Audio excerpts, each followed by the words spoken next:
Hello everyone, we will continue our course about Data Center Operation 2 concerning Microsoft Exchange. The first module concerned deploying and managing Microsoft Exchange 2013. As we see last week,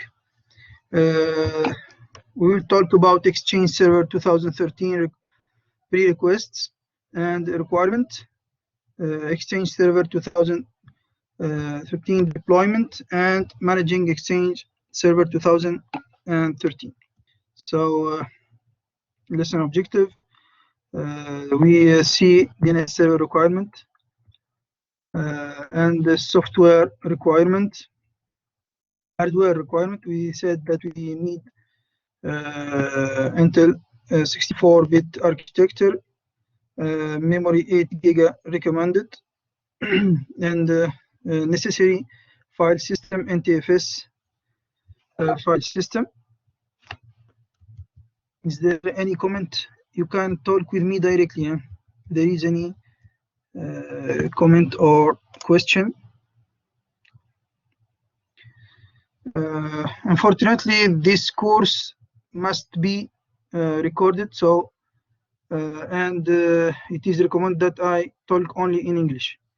Maybe I will make a summary at the end of every week. Maybe it takes 5 to 10 minutes to explain the essential thing about the course, but I can't explain in.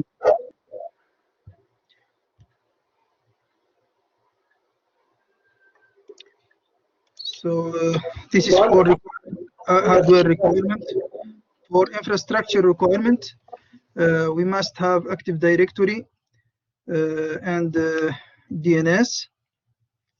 In order to prepare Active Directory domain server for Exchange Server 2013 deployment, we must prepare Active Directory, organization name, organization, prepare the global Exchange objects, create Exchange Universal Security Group in-root domain, prepare the current domain, prepare the schema for Exchange Server 2013 installation,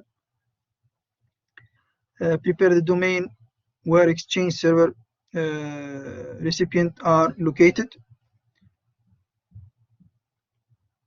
domain name, and prepare all domains. In lesson 2, we see how to deploy Exchange Server 2013. For the Exchange Server role architecture, that the server role in Exchange 2013, we have client access server and mailbox server. Maybe in the module 2, we will see how to plan and configure mailbox server. Also, client access server provide client authentication, redirection, and proxy services, support for client protocols as HTTP, POP, IMAPs, SMTP. As you know, for POP, IMAPs, and SMTP are mail protocol, and HTTP for the web hypertext transfer protocol. Mailbox server provide mailbox and public folder database, transport services, unified messaging, and we have also client connectivity is only established using RPC over HTTPS. This is for the Exchange Server role architecture. For the deployment option for Exchange Server 2013, Exchange Server 2013 version, we have we must have to standard or enterprise, and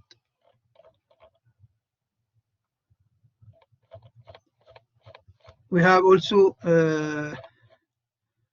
for Exchange Server client access license, CL client access license.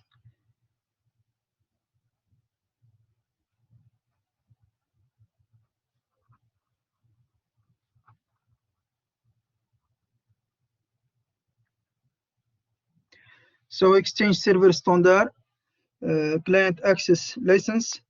This license provides access to email, shared calendaring, Outlook, web application, and active synchronization. For Exchange Server Enterprise client access license, this license requires a standard client access license and provide access to additional features such as unified messaging, per user and per distribution list journaling, managed and custom email folder, and Microsoft forefront endpoint protection for Exchange Server.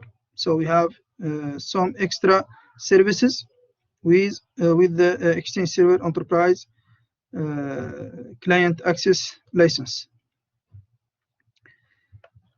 So in general, there are three deployment scenarios that you can choose from. Single server deployment. For the single server deployment, you deploy both Exchange Server role on a single server. So this scenario is appropriate for small organization with limited resource.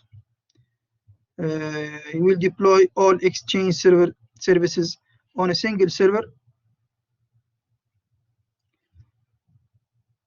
It has several drawbacks. These include having a single point of failure for your whole messaging system and not having any high availability option. If you choose to have a single server Exchange deployment, it is recommended that you deploy Exchange Server inside a virtual machine and that you keep that virtual machine highly available or at least replicated to another Hyper-V host. This will provide you with high availability and redundancy for crucial Exchange services. We can have also multiple server deployment. So for the deployment scenario, we have three deployment scenario. Single server deployment. I will add it in the slide.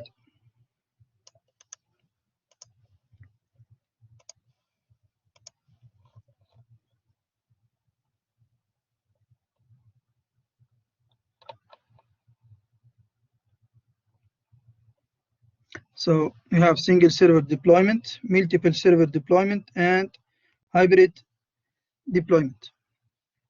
As we said, for the single server deployment, so you deploy Exchange Server role and any single server, and it is recommended that you deploy Exchange Server inside a virtual machine. For multiple server deployment, you usually install the client access server role and the mailbox server role on a separate server.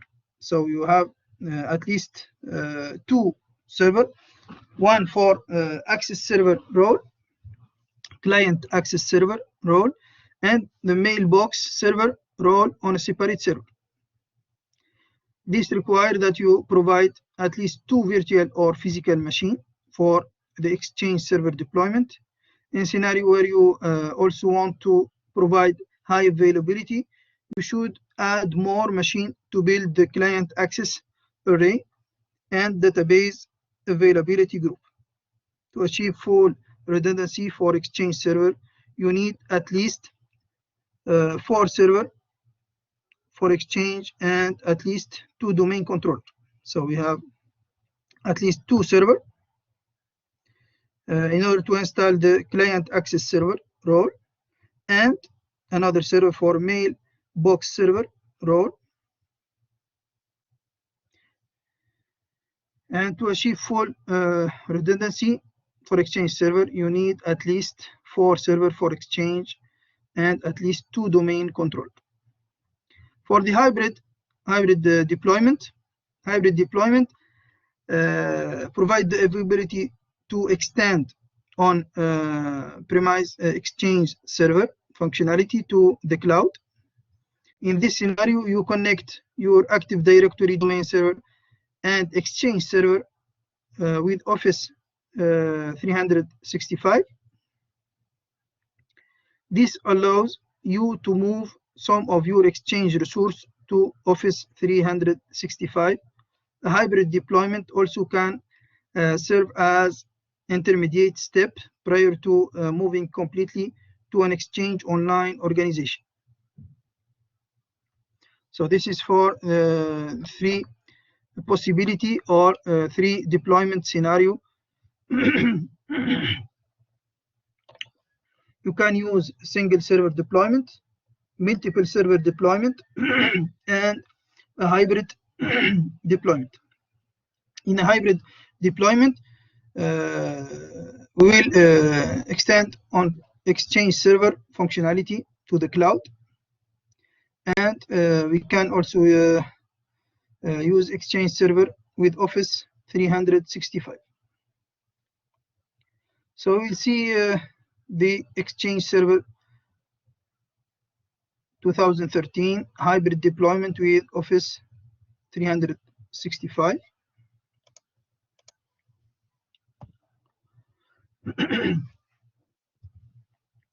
The hybrid Exchange deployment provide the following features: mail routing with a shared domain namespace, unified global address list, free or busy and calendar sharing, centralized control of mail flow, a single Outlook web app URL, availability to move existing mailbox to the cloud, centralized mailbox management, cloud-based message archiving, additional component needed for hybrid deployment, and Microsoft Federation Gateway with Active Directory synchronization.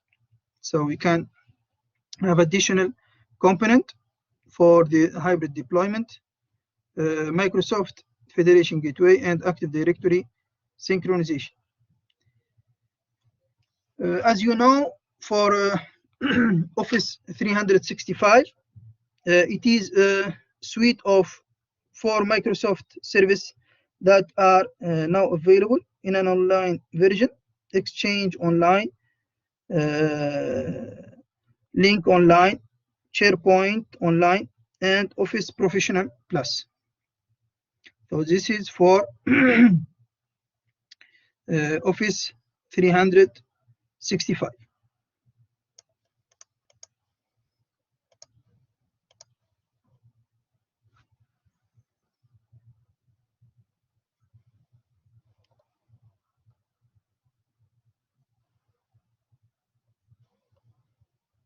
So as you know, here I will make it as a comment or a remark.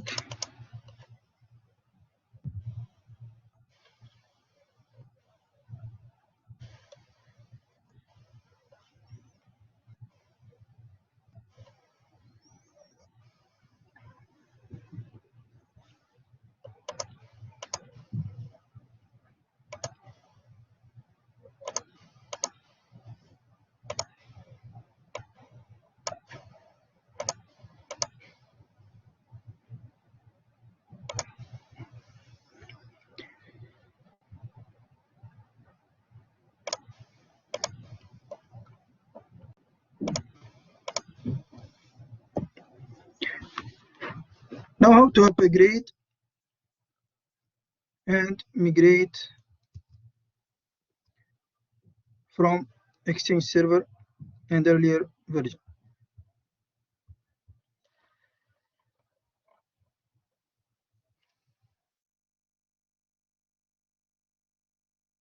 So to upgrade your existing Exchange organization to Exchange Server 2013, You cannot directly upgrade your current Exchange server by installing Exchange Server 2013 over a prior version. It's not a direct installation. So you cannot directly upgrade your current Exchange server by installing Exchange Server 2013 over a previous version. This procedure, which is known as in-place upgrade, so we call this in-place upgrade. It is not supported for Exchange Server 2013. Instead, you can only upgrade your existing Exchange organization Exchange server by installing Exchange Server 2013 on a new server. So we must install Exchange Server on a new server, and then you can migrate all resources from your previous Exchange server to Exchange Server 2013. Once the migration is complete, you can decommission your old Exchange server. Coexistence of Exchange Server 2013 and earlier version of Exchange Server is described in following table. So we have Exchange Server. If we use Exchange Server 2003 and earlier version, the Exchange organization Coexistence not supported. For Exchange 2007 and Exchange 2010, it is supported as mentioned in the table.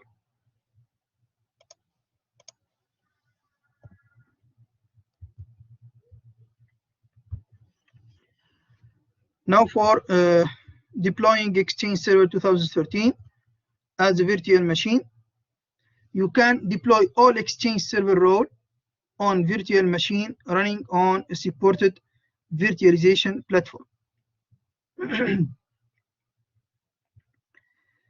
It is recommended do not use snapshot with Exchange virtual machine, and do not combine high availability feature for Mailbox server in Exchange Server 2013 with highly available virtual machine.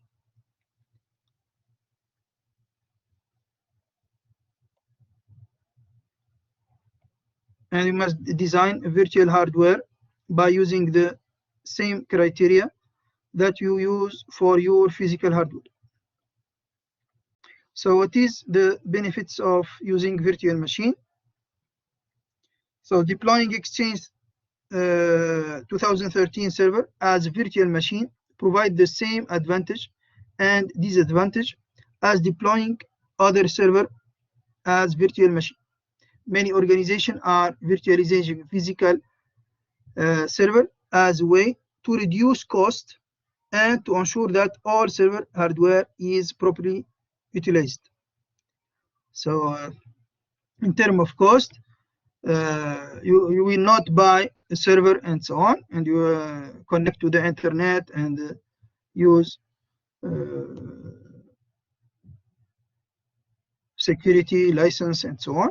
You can use a virtual machine. Then following the benefits of deploying Exchange Server virtual machine, so it increase hardware utilization and decrease the number of physical server. So you will not buy additional physical server, but it will increase the hardware utilization. In many organizations, the server deployed in data center have low hardware utilization. So by deploying multiple virtual machines on a single physical server, you can increase hardware utilization while decreasing the number of deployed physical servers. This can result in significant cost saving. It provides server management options that are not available for physical server. So if you will manage your virtual machine directly from the same machine, because virtual machines are essentially only a set of files, you may have additional management options with virtual machines. For example, to increase the hardware level of a virtual machine, you can assign more of the host resource to the virtual machine, or move the virtual machine file to more powerful host server. It makes it easier to attribute more resource to the server. Although running Exchange server as a virtual machine can provide significant benefits, you also need to verify that your organization has the resource and management capability to provide a critical service like messaging in a virtual environment. Also, implementing virtualization does introduce an additional level of complexity because it requires you to manage both the virtual Exchange server and the host server. In addition, hosting multiple virtual machines on a single host can increase the risk of a single physical server failure. So if you have a failure on the physical server, it will affect all virtual machines. So it increases the risk of a single physical server failure, resulting in the failure of multiple virtual machines. So be careful. It has a lot of benefits, but also there are some risks. So consideration for deploying Exchange Server 2013 servers as a virtual machine. You can design Exchange Server to ensure that the server fully utilize the available hardware. For example, in a large organization, you can deploy several thousand Mailbox to Mailbox server, or deploy a client access server with sufficient client connection so that your organization fully utilize all hardware resources. One of the benefits of running virtual machine is that you can configure high availability within the virtual machine environment.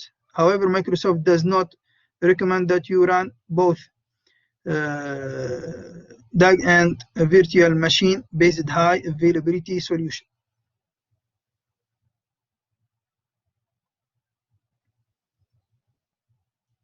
So the storage used by Exchange Server guest machine can be virtual storage of a fixed size, a small computer system interface,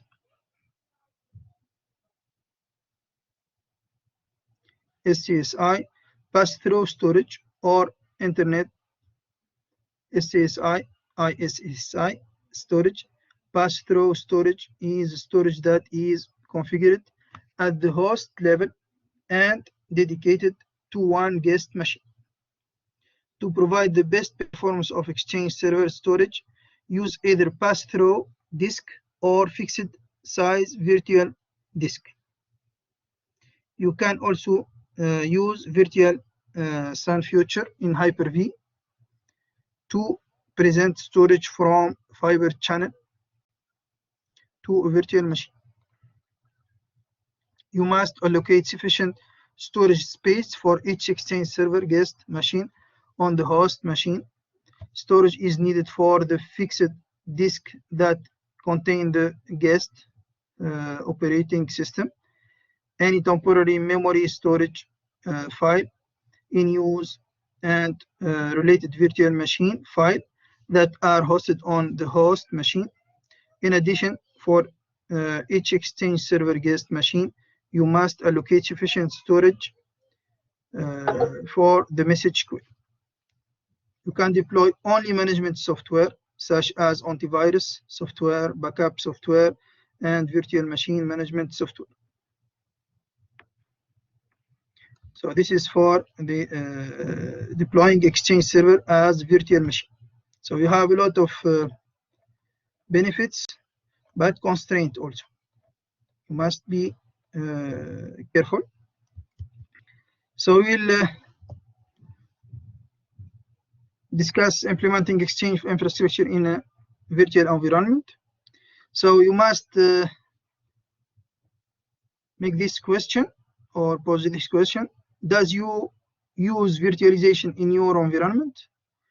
If yes, what virtualization platform?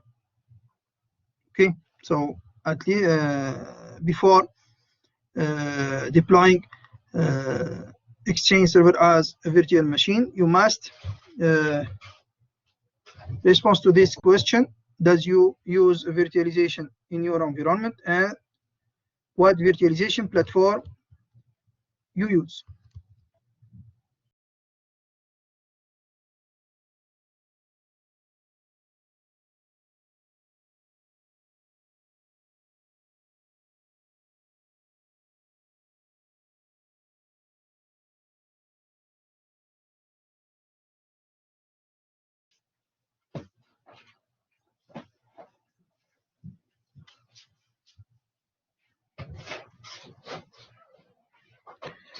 Also, you must question: are you aware of the new feature available in Hyper-V 3 in Windows Server 2012, such as the new virtual disk format, network virtualization, clusters migration, Hyper-V replica, and others?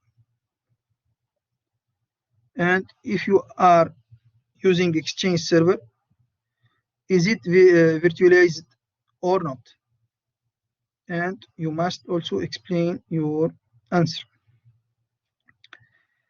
And if you plan to implement Exchange Server 2013, will you virtualize it? Yes or no? Explain your answer. So you can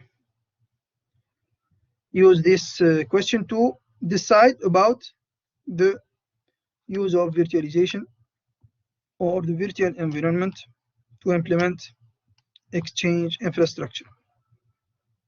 Now, how to install Exchange server? So we will see together the manner.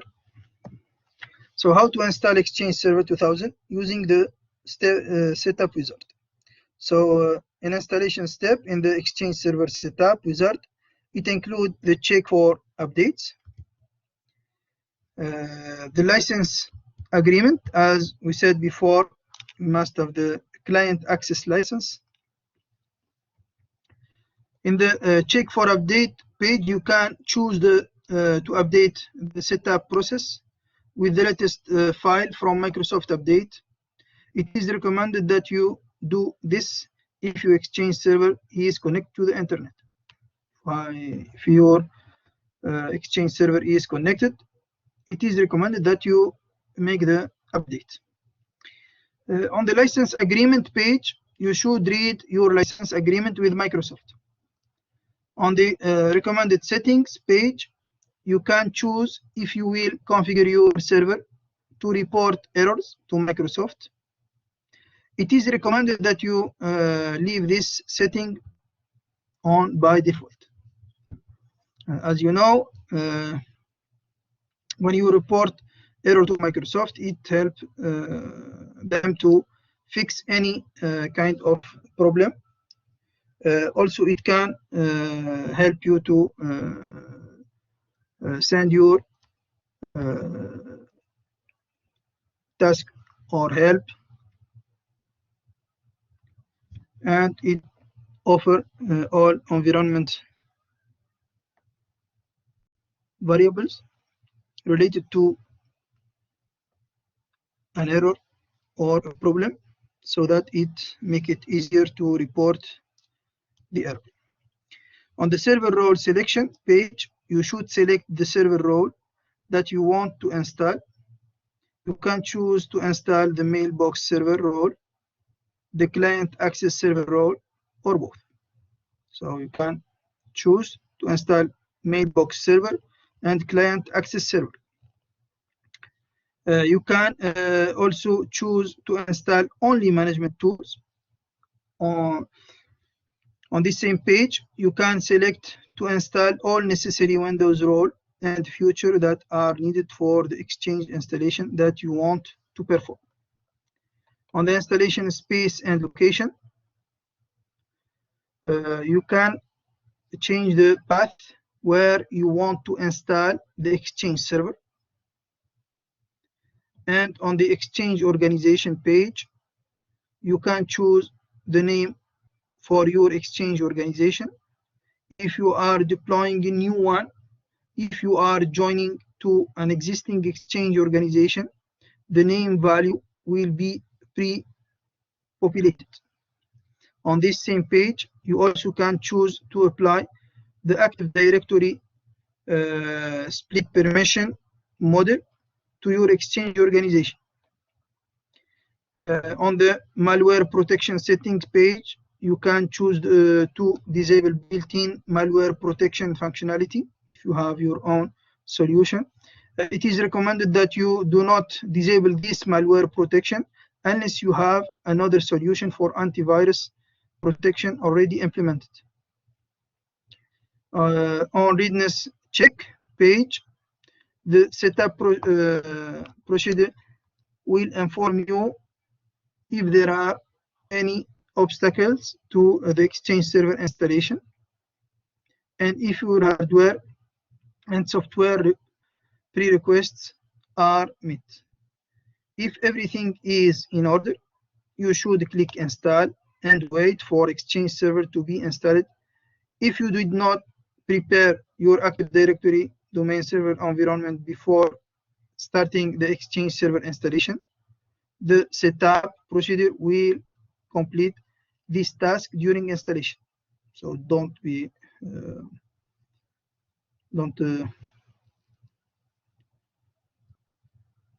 from the beginning if you don't install the Active Directory domain server environment.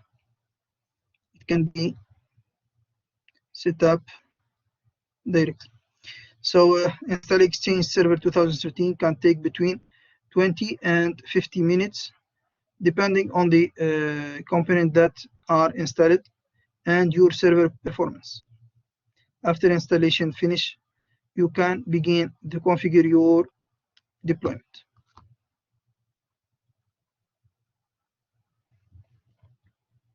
So this is using the wizard, the setup wizard. How to install using the setup wizard. Now, how to install Exchange Server 2013 in unattended mode.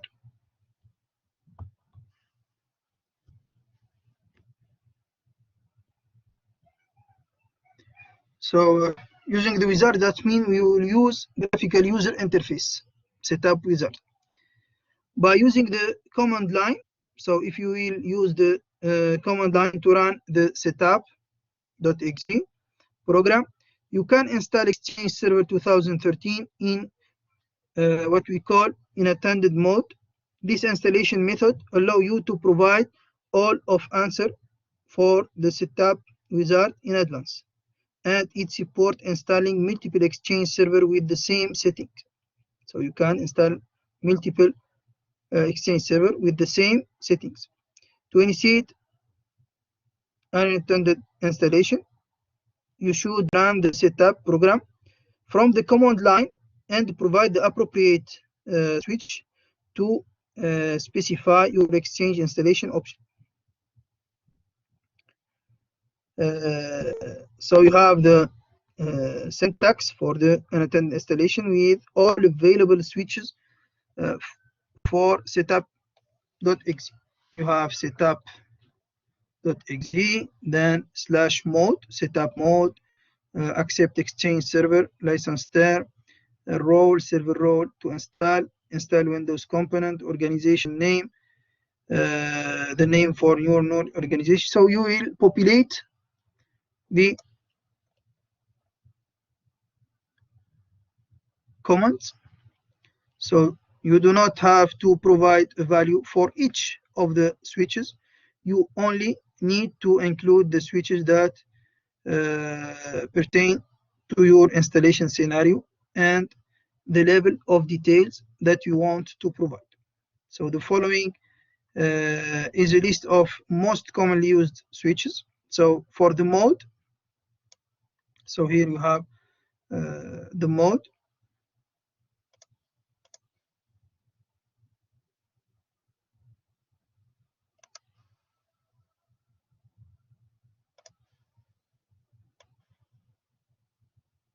So you type setup.exe, don't /mode. For the mode, control what the setup program does. It can have the following value: install, uninstall, recover, server. So you can choose install here. So here you can write mode, install, uninstall, install,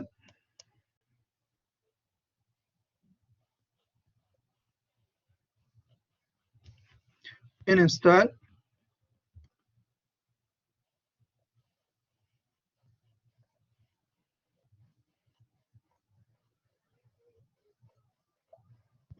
or recover server.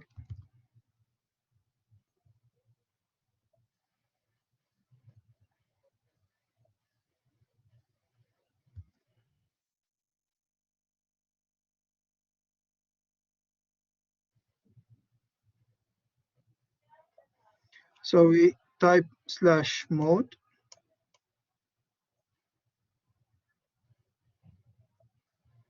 then points, and you choose either you install, uninstall, or recover server. For the role, specify which role you want to install. So the next, so you can here not use accept change here the role /role. So you specify which role you want to install. If you specify multiple roles, you must separate them with comma. You can provide value, client access role, CA. You can use CA for the role. You can use CA for client access role, or MB for mailbox role. MB for mailbox role. So for this role,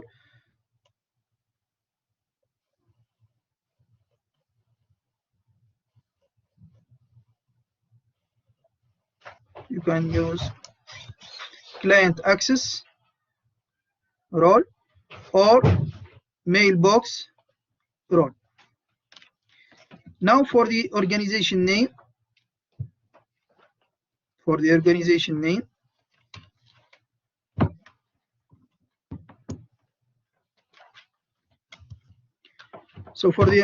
name, you must specify the name you want to give to the new Exchange Server organization. This parameter is required if you are installing the first server in an organization. If it is the first server, you must provide a name. If not, you can you don't use organization name. Then the target directory. The target directory specifies the folder in which Exchange Server 2013 will be installed. The default is program file Microsoft Exchange Server. Then you have the domain controller. The domain controller specifies which domain controller that the setup program will be read and write from during installation. So if you will use domain controller, the following are examples of commands that can be used for unattended installation.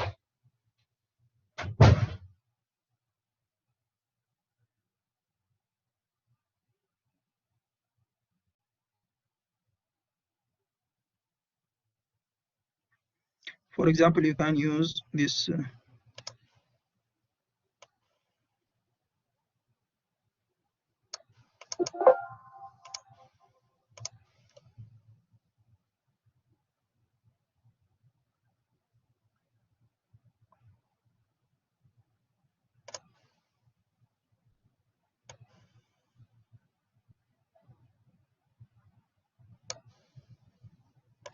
So we have here some examples.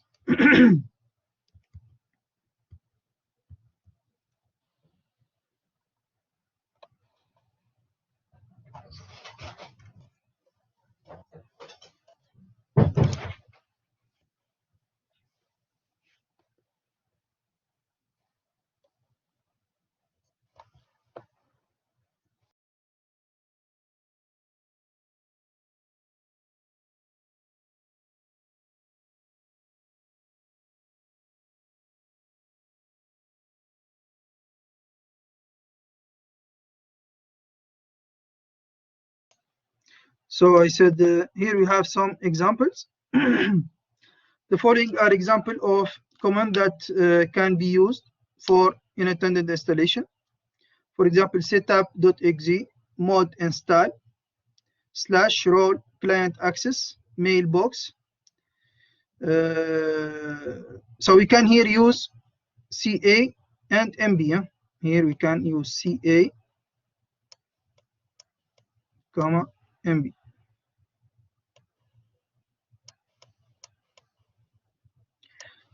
Organization name, for example, my organization, I accept Exchange server license.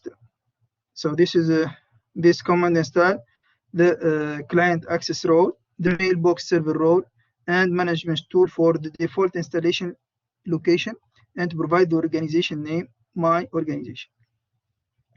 Now for the next comment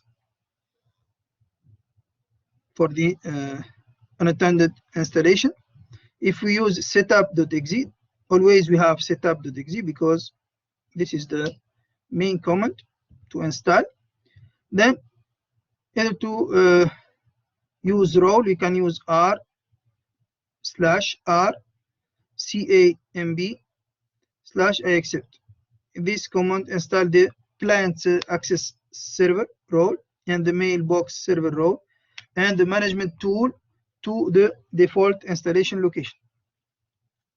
So this is for the second way, or the second unattended installation. We can also use setup.exe /role client access mailbox /update directory, and we give the here the default one, as we said before. The default one is program file and Microsoft and Exchange server. Here we change the destination to C Exchange server, a new patch. So this is, and I accept the license. This is the third way. There is a lot depending on your choice. So setup mod install role client access only. So here client access, there is no mailbox. Answer file, so C exchange configuration.txt. So this command install the client access server role by using the setting in exchange config.txt file. So we can use the configuration in a file. You can search for an example for this file.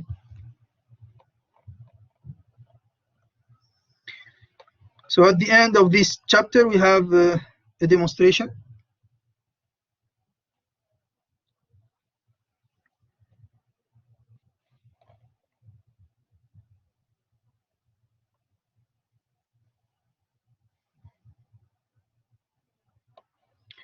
Demonstration install Exchange server. So for the demonstration step, for domain controller, let us see program file, learning drives, Exchange. Open Windows Powershell and type.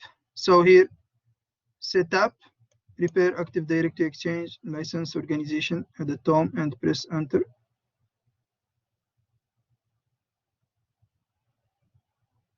So we will open the Windows Explorer and navigate to the setup.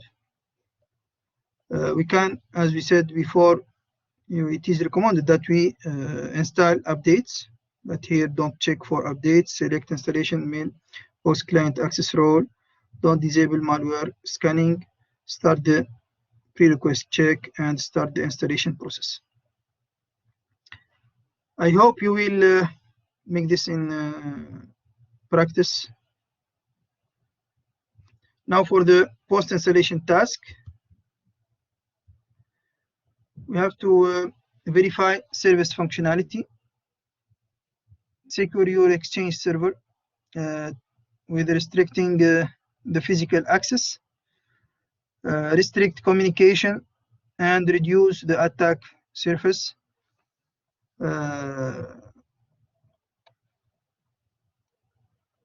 We say we mean by restrict physical access.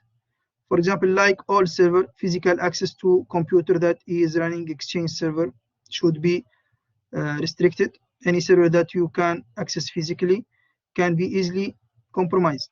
So we must be careful about the physical access. This is the first layer in the security. We must protect physically our machine or hardware. Restrict communication. You can use firewall to restrict the communication between servers and between servers and clients, limiting communication to only specific IP address or range of IP address. Reduce the risk that the hacker will access or modify the system. Manage transport server if deployed, or other SMTP gateway must be available to anonymize internet connection, but firewalls can restrict access to specific ports. So here it is recommended that you use firewalls. Reduce the attack surface to limit software flaws that hackers can use. Eliminate unnecessary software and services from your Exchange servers.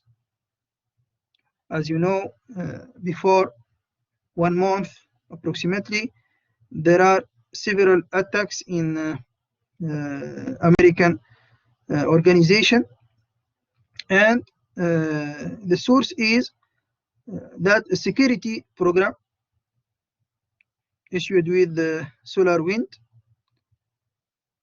where they use plugin or an additional software that are malicious. So if you don't use a program or a software, uninstall it. Maybe it contains a vulnerability or a breach, so you must be careful. So eliminate unnecessary software and services from your Exchange server. In particular, if you deploy edge transport servers, the server should have only the necessary services and software running because they are exposed to the internet. So restrict permission.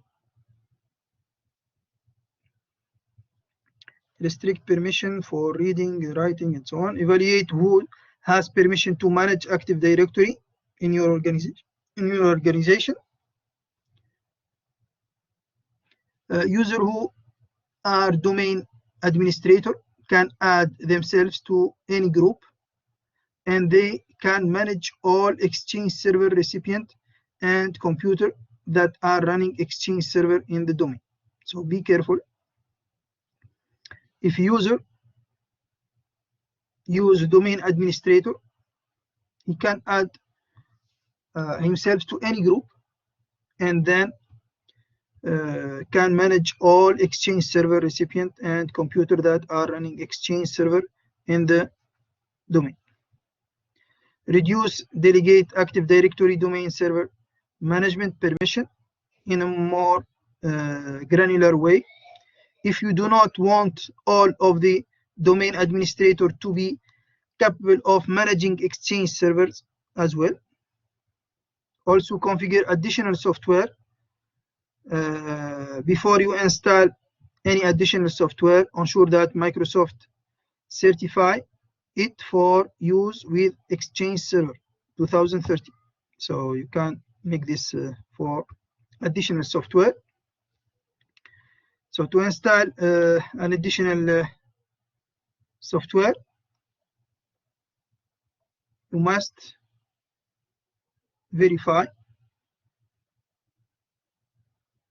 that Microsoft certify it for use with Exchange Server 2013. Failure to verify certification for Exchange Server 2013 could result in data or availability loss. Products specifically designed for use with Exchange Server 2013 take advantage of new features. Some of the additional software you may want to install or configure include antivirus software, anti-spam software. For the antivirus software, you can choose to use Forefront Online Protection or third-party antivirus solution. You can also use built-in anti-malware protection. For the anti-spam software can significantly reduce unsolicited commercial email message that you user receive and have to manage. The spam, as you know, in Mailbox we can receive a lot of spam. An anti-spam reduce the message that your user receive and have to manage. Many organizations choose to deploy a third-party anti-spam solution. You can also use the anti-spam solution built-in to Exchange Server 2013. There is a built-in solution for anti-spam. Backup software. To backup Exchange Server 2013 server, you must deploy backup software that use volume shadow copy service VSS to perform the backup. Monitoring tools and agent. One example of a monitoring tool is Microsoft System Center Operation Manager. Operation Manager allow you to proactively monitor and manage your Exchange server by installing monitoring agent on them. This is for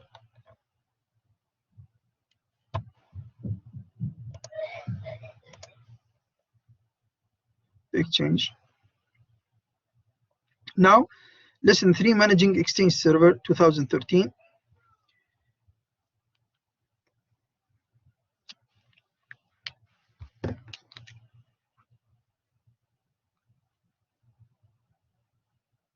So how to manage Exchange Server 2013. So after completing this lesson, you will be able to manage Exchange Server 2013, describe Exchange Server Administration Center, manage user mailbox property with Outlook web application, describe Windows PowerShell, describe Windows PowerShell syntax, describe how to access help in Windows PowerShell, describe Exchange Management Shell, perform Management Shell administration example, and use Exchange administration tool to manage Exchange. So for managing Exchange Server 2013, so Exchange Server 2013 supports several methods for managing your server and client settings, unlike Exchange Server 2010 and earlier version, in which managing was primarily performed by using the MMC-based Exchange Management Console. Exchange Server 2013 does not provide an MMC-based console for configuration management. Instead, Exchange Server 2013 uses a new web-based console called Exchange Server Administration Center. We will see this later on. So full management of Exchange Server 2013 can also be performed by using Exchange Management Shell, Windows PowerShell based console that provide all available options for managing your Exchange server. Because several management options are not available in the Exchange Administration Center, some advanced tasks must be performed using the Exchange Management Shell. Users also can manage some of their mailbox settings through Outlook's web app. This is also a web-based interface that enables user to configure available options for their mailbox and connected devices. Users are allowed to configure only a subset of available options. So you can here Exchange Administration Center, Outlook Web Application options, and Exchange Management Shell. So let's see together the Exchange Server Administration Center. So this is a look of the Exchange Server Administration Center. So I will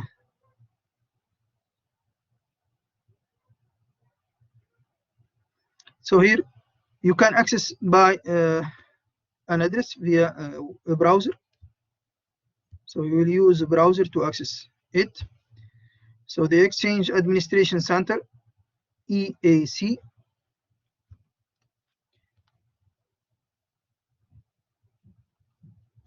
So we use this Exchange Administration Center, EAC.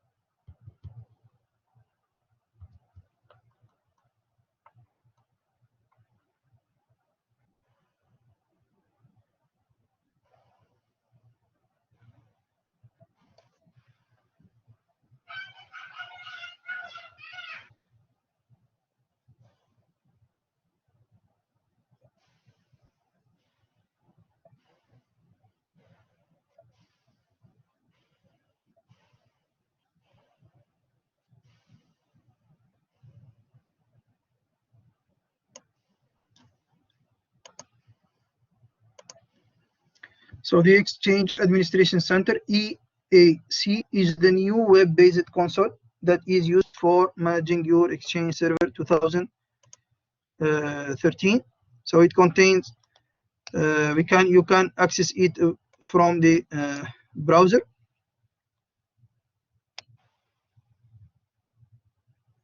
It is a graphical console that allow you to manage both an on-premise Exchange server and an Exchange online or hybrid Exchange deployment. This console is a replacement for the Exchange Management Console, which exists in the Exchange Server 2007 and 2010, and for the Exchange Control Panel. So the EAC has several advantages over MMC based on console that was used in previous version of Exchange, because the EAC is web-based console. It is web-based console. It is much faster and more responsive than the Exchange Management Console. So this is the main advantage: more responsive and much faster. The EAC allow you to administer both Exchange on premise and Exchange online deployment from the same place. Also, EAC can be accessed from a web browser interface from both an internal network and the internet. So you can also access to EAC from the internet. However, if you want to disable Exchange management from outside your network, you can partition access from the intranet from which the ECP to virtual directory to allow or disallow management feature. This enables you to permit or deny access to user trying to access to EAC from the internet outside of your organization environment, while still allowing access to an end user Outlook web app options. You can access the EAC by using the same URL syntax as used in older version. It is located in the EAC virtual directory when you sign in to EAC, you are provided with the ability to manage the following component of your Exchange infrastructure.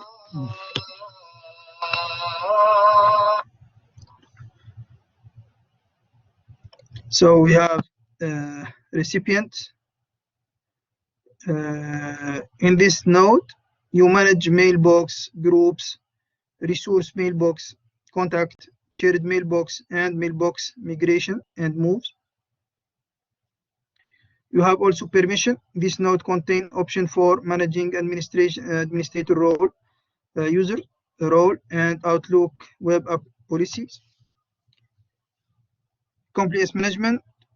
The compliance management center is used for managing in place, e-discovery, in place hold, auditing, data loss prevention, retention policy, retention tag, and journaling to control the Exchange server functionality. Also, you have organization. This node includes tasks related to the Exchange organization, including federated sharing, Outlook apps, and address list. You have also protection. Exchange Server 2013 include built-in anti-malware functionality, and the protection center is the place where you to manage. If you choose to implement Exchange anti-malware protection rather than third-party software. You have also mail flow. In this node, you manage rules, delivery reports, accepted domain and email addresses, policy, and the send and receive connectors. You have also mobile. On this place in EAC console, you can manage mobile devices that you allow to connect to your organization. You can manage mobile devices access and policies. You have also a public folder, unlike previous Exchange server version, in which public folder administration was not possible from within the Exchange management console. In Exchange 2013, public folder can be managed from the public folder center. We have also unified messaging, where you will manage UMDL panel and UMIP gateway. So we have also the servers. The server center is where you will manage your mailbox and client access server, database available group, virtual directory, and certificates.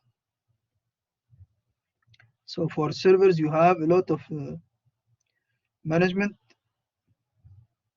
You can manage mailbox and client access servers, database availability group, virtual directory, and certificates.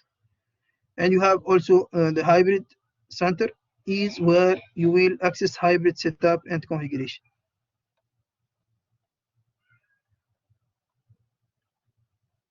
So this is for the Exchange Administration Center.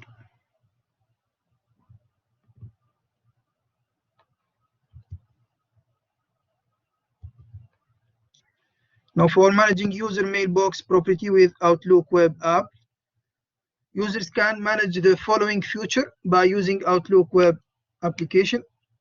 Outlook web application settings, manage inbox rules, message tracking, manage site mailbox, manage mobile devices, manage text messaging, group memberships, recover deleted message, block and allow lists, and change their password, and manage application.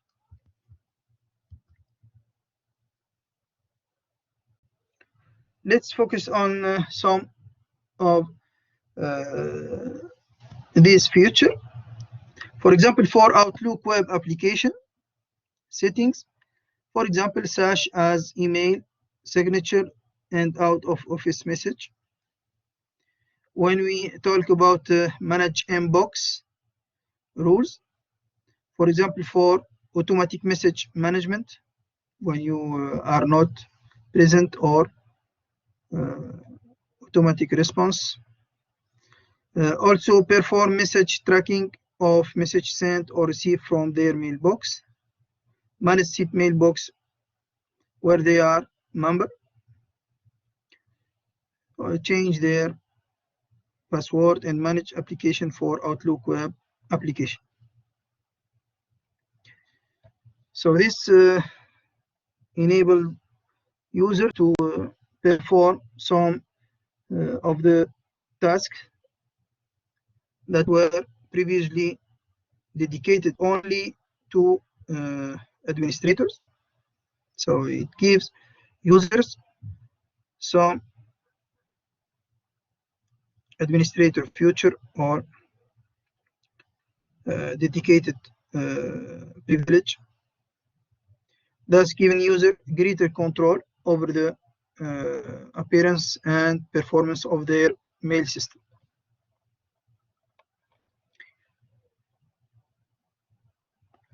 So now we said that we can use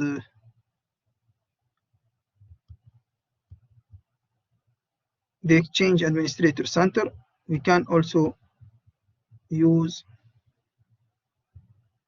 the Windows PowerShell. Windows PowerShell is a command line management interface that can be used to configure Windows Server 2012 and products such as System Center, Exchange Server 2013, and Microsoft SharePoint Server 2013.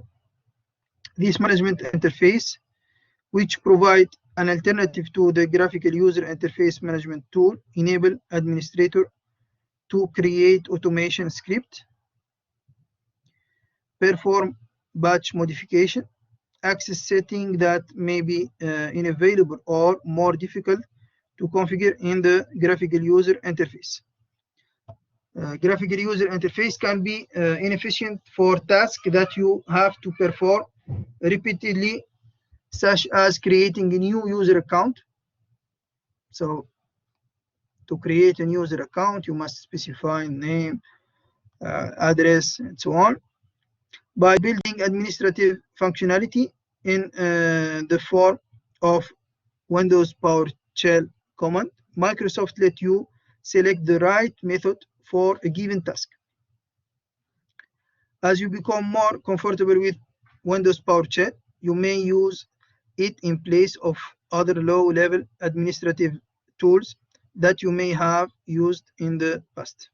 For example, PowerShell has access to the same feature that can be accessed by VB script, Visual Basic Scripts, but in many cases, Windows PowerShell provides easier way to perform the same tasks. Windows PowerShell also may change the way you use Windows management instrumentation, Windows MI. Windows PowerShell can wrap task-specific command around the underlying Windows management instrumentation functionality.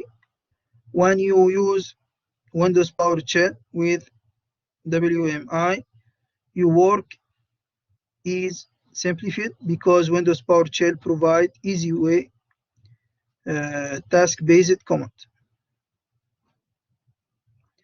Although Windows PowerShell is an excellent command line tool for performing specific tasks, it also offers additional functionality.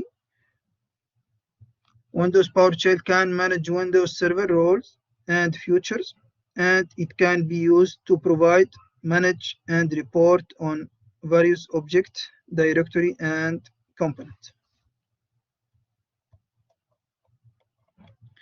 So here you have advantage of use of PowerShell. It is recommended for every IT professional to deal with commands and PowerShell command line or PowerShell also. So this is the Windows PowerShell syntax. So Windows PowerShell uses command known as Commandlet.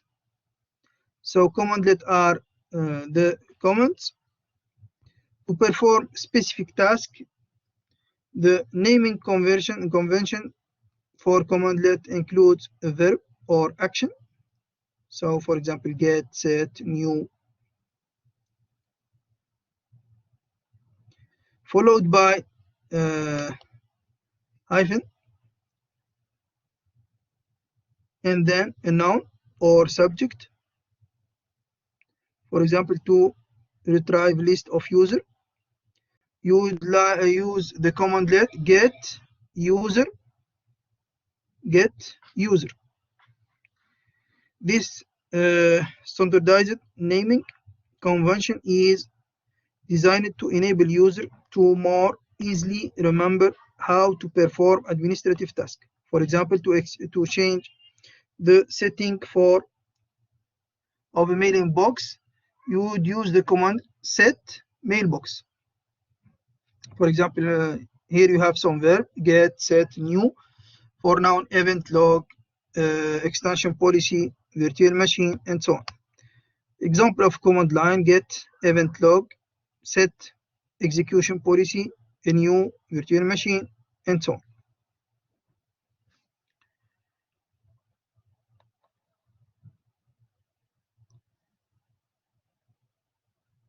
So we can use also option one or more parameters can be used with commandlet to modify its behavior or specify setting.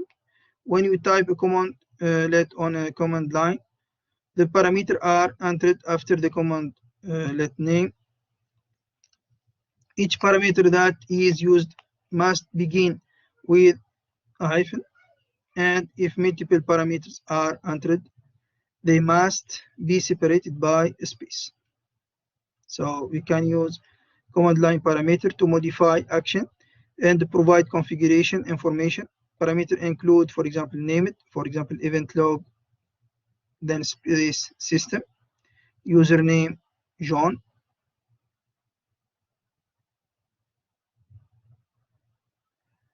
for example, for switch, verb, pause, debug, confirm, or propositional get event system, get event log, log name system. So we can use several kinds of parameter. For the named parameter are the most commonly used parameter, and they can require a value or modifier. For example, by using move dash item commandlet, you would specify both the destination parameter and the exact destination where the item will be moved. So when we use move, you must specify where the destination or where it will be moved. We can use also a switch parameter, modify the behavior of a commandlet, but they do not require an additional modifier or value. For example, you can specify the dash resource parameter without specifying the value of $true, for example. Positional parameter are parameters that can be omitted and can still accept value based on where the information is specified in the command. For example, you could run get event log, for example, dash event log system, to retrieve information from the system event log. However, because the event log positional parameter accept value for the first position, you also can run get event log system to obtain the same result. When the event log parameter is not present, the command line still accept the value of the system because it is the first item after the commandlet name.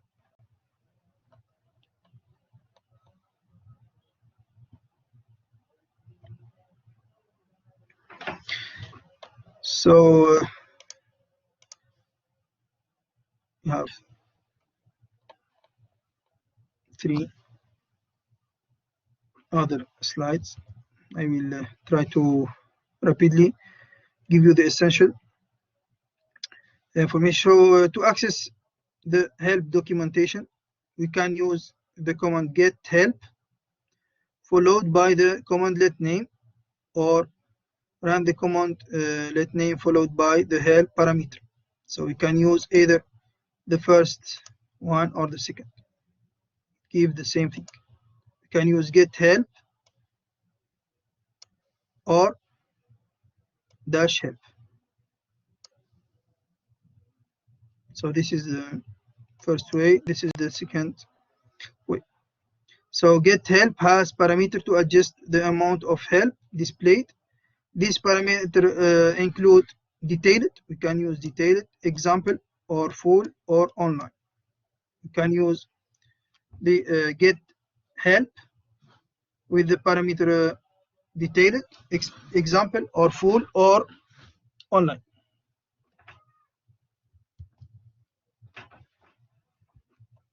For detailed, display more detailed help than the default option.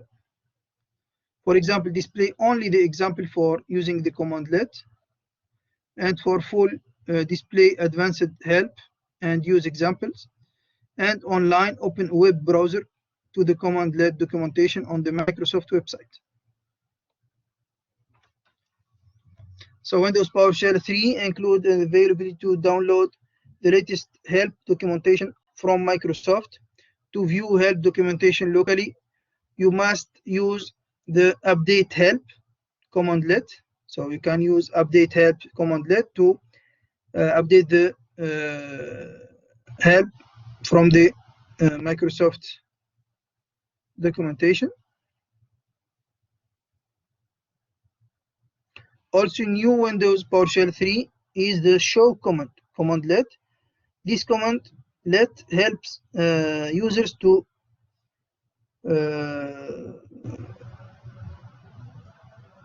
interact with the input and the output option for a commandlet by using a graphical interface. So it helps them essentially when the user are new with PowerShell. And we have also the get commandlet returns a list of all locally available commandlet functions and alias. You can use it to discover a new commandlet by using wildcard searcher. For example, to return a list of all commandlet that include VM in the commandlet name, you could run get command star VM star.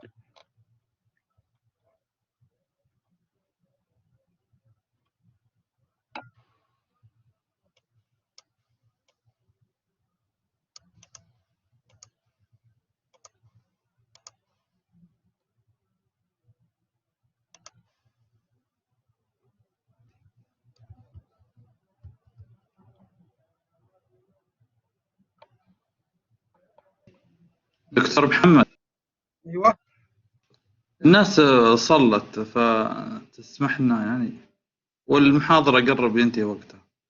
خلص تقريبا خلصنا يا شباب، فقط اذا تقريبا السلايد قبل الاخير. طيب مهندس محمد، ممكن باستفسار؟ ايوه هل السلايدات ممكن توصلنا قبل المحاضرات؟ طبعا قبل المحاضرات صعب، قبل المحاضرات صعب لاني استلمت المقرر الترم هذا وما عندي السلايدات. انا احضرهم يعني تقريبا في الاسبوع، واحاول يعني يكون الدرس حاضر قبل ما. طيب ففيه يعني باذن الله مثلا لما نخلص الشابتر 1 ارسل لكم باذن الله. اليوم ارسل لكم الشابتر 1. طيب الموديل 1 اليوم. ايوه محمد، انه انت الحين جالس تشرح انجليزي وحنا ما احنا قادرين نسجل لانه ما في اي.